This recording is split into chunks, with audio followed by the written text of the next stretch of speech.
Welcome to CITAM Church Online. My name is Richard Oketch. We are glad that you are tuning in and watching our content. Today, we'd like to talk about depth.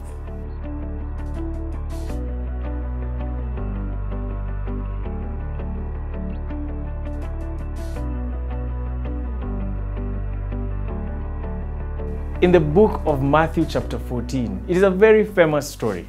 Many of you have read it, many of you have been taught about it, and it has been described and talked about in so many different ways. Jesus fed the 5,000, something that was miraculous, something that was extraordinary, and a lot more content can be generated from that one story.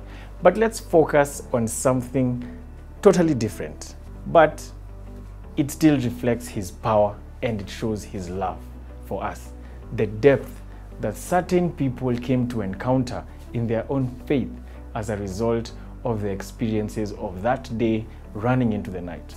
So Jesus is at the shore and people have come to listen, and he tells the disciples, let's talk to these guys. He puts out the boat, is in the water, just a bit in the shallow waters, so that he's able to see everyone and talk to the multitude. And the Bible tells us that he had compassion on them when he saw them. And one very special thing about Christ is the compassionate nature that he has. And that led to him feeding the people using very minimal resources. I believe that the disciples were very confused when he told them that they are going to feed the masses, because they had not planned for it. They had not talked about it, and they didn't have a budget. How many times have you failed to do things because of a budget? And long and short of the story is, he feeds the 5,000. A lot more remains, approximately 12 baskets out of the loaves and the fish that they had gathered. And then he tells the disciples, go out into the water. So they leave. Everyone has left. The disciples get into their boat and go into the water. Jesus retreats to a mountain to pray, to the hill rather, to pray. And at almost dawn, he leaves the mountain and decides to go meet with the disciples who are all the way in the water. So he walks on water. I think it's pretty cool to be Jesus, because you can get to do random things like just walking on water and decide, this is the best way I'm going to walk to these guys. So as he walks and approaches the boat, the disciples see him coming. And this is unusual for them, because you cannot comprehend someone walking on water. And they think it's a ghost. They start freaking out. They're all, thinking, all right, this is a ghost.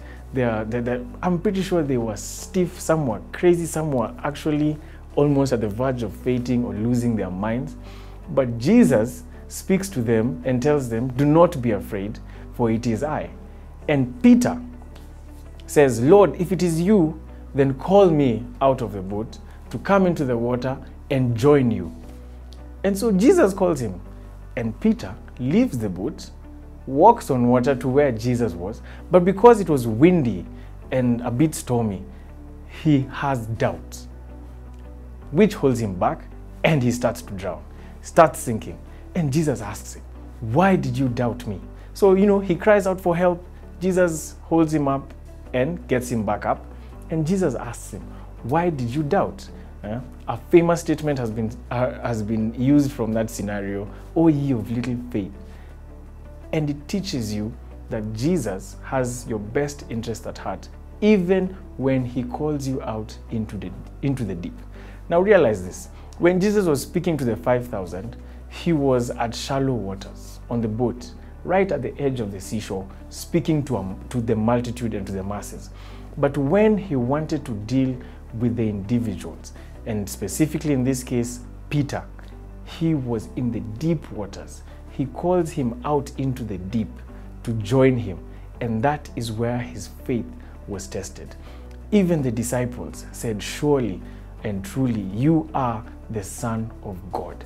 It took such a miraculous experience, because even in the feeding of the 5,000, yes, indeed, it is a miracle. It is something that they could not comprehend, but the realization that truly this is the Son of God took a very deep experience for them out in the waters where they didn't seem to have any safety or anything that could support them, and they were way out of their comfort zone. For us as Christians, What situation is God calling you out to meet him in the waters? All around you, you feel like you've lost hope. There doesn't seem to be any safety net that can catch you when you fall. You feel like you're trapped or you are engulfed and the storm has checked in.